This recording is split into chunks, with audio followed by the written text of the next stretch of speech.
परीक्षेआधीच 10वीचा भूगोलाचा पेपर फुटल्याची बातमी समोर आली। सांगोल्यामध्ये असलेल्या सांगोला विद्यामंदिर प्रशालेतून भूगोलाच्या तब्बल 50 प्रश्नपत्रिका चोरीला गेल्या। स्ट्रॉंग रूमचं कुलूप तोडून 50 प्रश्नपत्रिका चोरल्या गेल्या। या पेपर फुटी प्रकरणाची पोलिसांनी दखल घेऊन चौकशीला सुरुवात केली। या तपासातून शाळेमधील सीसीटीव्ही कॅमेरे बंद असल्याची देखील माहिती समोर आली। या प्रकरणात गटशिक्षण अधिकारी आणि मुख्याध्यापक यांच्यावर ठपका ठेवत त्यांचं निलंबन करण्यात आलं। दरम्यान 10वीचा भूगोलाचा पेपर हा उद्या नियोजित वेळापत्रकानुसारच होणार आहे।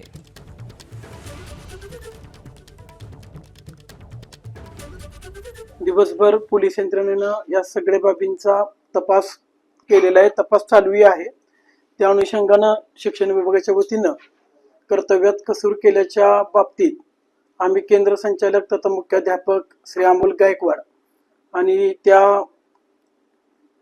केंद्राचे परिरक्षक तथा प्रभारी गट शिक्षण अधिकारी श्री सुयोग नवले यांना आम्ही निलंबित करीत आहोत आणि उद्याचा पेपर मात्र नियमित म्हणजे आपले जे 11 ते 2चा वेळ आहे त्या वेळेमध्ये होतील।